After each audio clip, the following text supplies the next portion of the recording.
Enough, cousin. The Reverend Dr. David Clark. Mr. Speaker, that government is so out of touch. That is what this report shows. It is so out of touch that it thinks it can thumb its nose at transparency, at common ethics and at public concern. This is not a report that exonerates the government. This is a report that examines the evidence, provides a narrow definition of corruption and facilitation payment, and finds that the bar, which is set very high, is not one that can be proven to have been met. There is so much surrounding evidence that is incredibly damning, and there is a finding that ministers have severely lacked in their duties. They have not carried out their duties as they should. That is abundantly clear in this report. The definitions used, as I've said, were narrow, and they have proven that it shows that it cannot be proven beyond doubt that the minister was involved in corrupt activities. But the central claim of the government that a cash payment resolved a legal dispute is shown to be absolute hogwash. Absolute hogwash. No legal advice was sought by the minister. Mr. McCulley himself wrote the cabinet paper. Mr. McCulley wrote the cabinet paper. The Auditor-General lays that bare.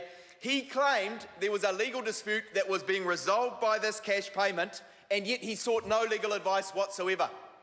There is no evidence that a legal dispute was in train or that it ever would be in train. These are the findings in the Auditor-General's inquiry into the Saudi sheep scandal. And the Auditor-General openly says that she shares the concerns of many New Zealanders about this arrangement.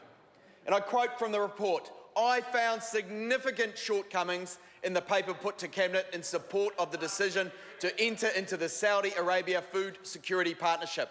The contract benefits to New Zealand were unclear in the Cabinet paper, the business case and its subsequent implementation. It is not clear on what basis the amounts paid to the Saudi Arabian investors' company under the contract were arrived at.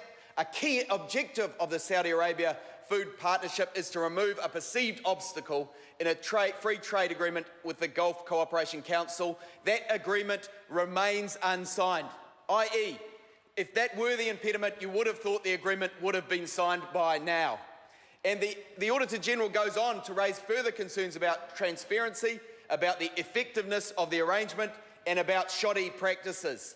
And I would encourage members in the House and outside the House to read this report in full, as Mr. McCulley did. Mr. McCulley did it on the guise that it gets him off the hook. I'm doing it because it shows a shoddy government with weak practices that is not observing the rules of common decency and is failing to be transparent in its dealings with the public. It is out of touch. It is arrogant to think that a proper process should not be followed with the spending of government money. And so far, I agree with the previous member.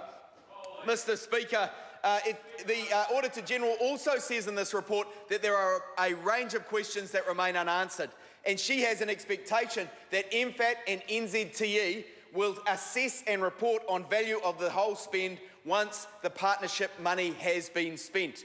That is something she is yet anticipating. She says she is unsure about the value of the spend. There is nothing in here that convinces her that this was money well spent. And indeed, right up front, she says the parameters of her examination were very narrow. Mr. Speaker, I think there will be more questions to come on this. This does not place an end to the discussion.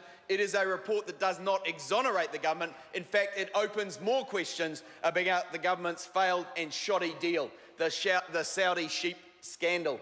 It also says in here that the Auditor-General found mixed messages, a general lack of transparency. And this is a pattern, Mr. Speaker. It has to be said, this is a pattern that is growing. And the Auditor-General refers to a growing number of accusations of corruption over her time in the office. Accusations of corruption and bribery should be a concern to us all, she says. And that is her final conclusion in the overview of the report at the start. But she concentrates too on the mixed messages that have been sent, and that is ministers not being straight. that is ministers not being principled. They are saying one thing to one party, one to the next, one to the media, and they are not releasing the documents in a timely fashion to cover up a scandal, Mr. Speaker. We've seen it with child poverty. They don't admit that happens. They've seen it that they don't think there's a housing crisis when people are sleeping in cars, and we've seen it in Sky City where the Auditor-General said that was a deal that was neither transparent nor even-handed. We've got another one here. There are plenty more questions to come on the Saudi sheep scandal, Mr. Speaker. I call Mark Mitchell.